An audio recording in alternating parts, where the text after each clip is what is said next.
I'm Desiree Lopez. Thank you for joining us.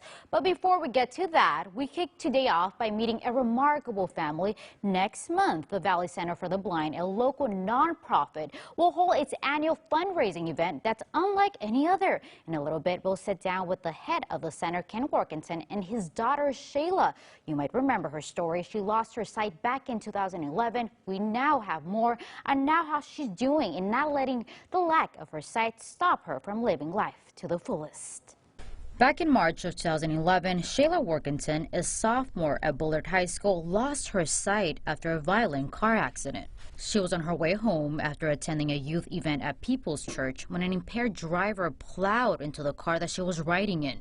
It was a horrible, life-altering crash. The seatbelt pulled me down, and so the doctors consider me, I was degloved, so my face was partially lifted up.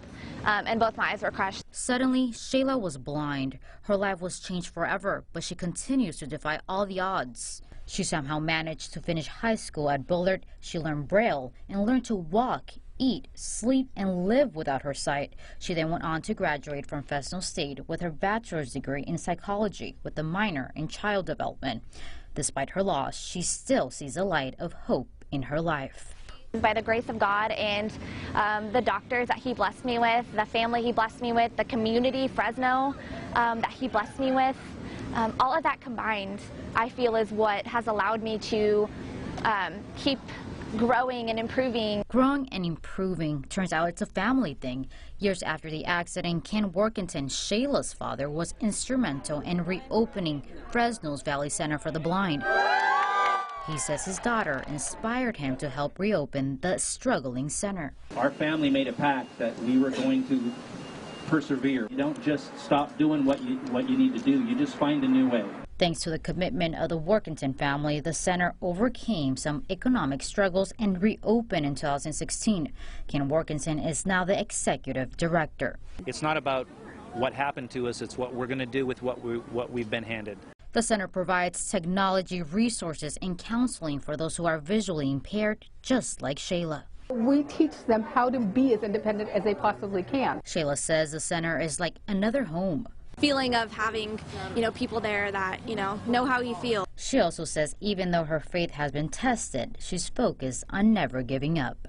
You just have to just keep going. Just don't stop. And that's what I tell myself, just don't stop. And now joining us with more on this incredible story is Shayla and Ken Workington. Welcome, both of you. How are you? Doing well, thank you. Thank you for being here with us. We're really excited to have you. Shayla, first of all, we've heard, that you are back in school. Yes, I'm back in school. Tell me about that. Well, I'm attending Alliant International University. It's actually not very far from here. And I am working towards getting my doctorate in clinical psychology. I plan on working with children, so I'm really excited. You're definitely, Shayla, an inspiration to all of us. You really are. Thank you. And it's incredible. Your story is just an incredible story, and what you've been through, and you're someone that people need to look up to. You really are. And Ken, okay, you need to tell us, what are the services that the center offers? Well, primarily when somebody, especially if they're new to sight loss, if they're losing their sight or they've been in some kind of traumatic incident, we just need to sort of love on them for a while and let them feel that life isn't over. Because sometimes depression and sadness really can rob all your joy and all your hope. So instilling hope back into their lives is our first thing. And then after that, we start working with them to explore what they might want to do, career-wise or just in life, how independent they want to be. You can be like super dependent on people and need somebody all the time, or you can be super independent and travel independently, work, still do your hobbies, depending on what they are. And we help train them in what they what they need to learn in order to do those. Just like with giving Shayla the skills to be able to return to college as a totally blind individual. That's incredible, Ken. It really is. And Shayla, how has the center helped you? A lot. Wow, yeah. I mean, from the beginning, I think it was that same year that I went to Valley Center, and I just started learning right away. with, the computer, which is what I rely heavily on to do my work and my schoolwork and whatnot. So that's cooking, independent living skills, making a bed and washing dishes and really anything. She doesn't get out of chores. She still still helps do the dishes. I love that. She does all of her own laundry. Does the trash. She sorts her own colors, even though she can't see. And so those are the skills that there are tools that are available to people that will substitute for vision. That's amazing, Ken. It Well, really is. and from the center, I was given it's called a color identifier. And so you just put it up to a piece of clothing, you click a button, and it'll tell you what color it is. But then not only that, it has another button, and you hold it down, and you face it towards, maybe a light or a fan or something, and it'll tell you, it'll make a noise and indicate whether or not a light's on or off. And so that's really helpful too. So just different devices like that Valley Center is able to supply me with and provide. Yeah. That is amazing. Sheila, before we keep on talking, we do have someone really special here. Yes. Can you tell us a little bit about him? My guide dog, Lennox, I received him summer of 2016. So it's been, 6, 7, 8, 9, 10, about 4 years this summer. I received him when he was a year and a half, and he'll be 5 this year. So I'm feeling the mama feels. Even though he's an animal, it makes me happy, and he's awesome. Yeah, protects me. He's my guardian angel. He's such a good boy. He's really good. Here, just chilling out. Yeah, I love it. I love it. Yeah, he's sweet. And he's ornery sometimes, but like a child, right? Yes, like a child. Exactly. Just like a child. Exactly. And then, Ken, why do people sometimes need special goggles?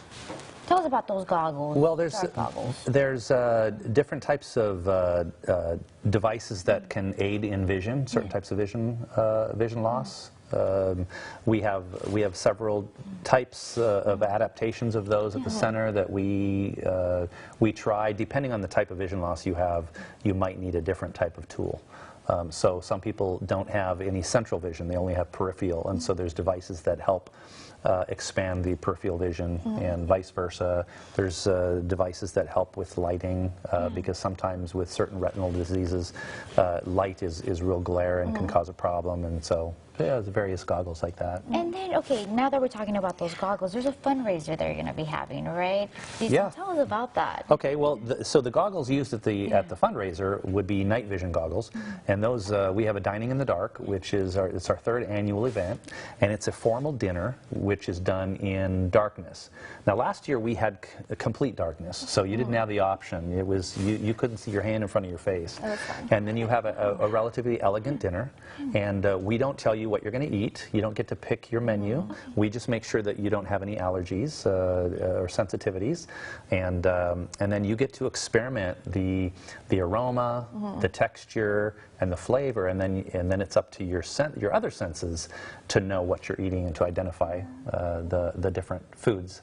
So it's kind of fun. It's I should say I have fun at my table moving people's stuff around. Oh my gosh, no, that is amazing. Okay, for those that are watching and they want to assist and they want to help you out or want to go to this dinner, what could they do?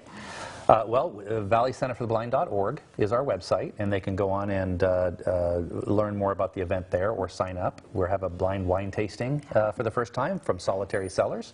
We'll be there, and there'll be both a silent and a live auction. But yeah, you can sign up there or just call the center and get more information, and we'll help them if they want help registering. Also, still looking for some sponsors. Remember, if you want to sponsor, okay, when is the event? It's March 6th, coming up, just around the corner. It's coming in a up. few weeks. Oh, weeks. Yeah, that is so true. You guys, thank you so much for being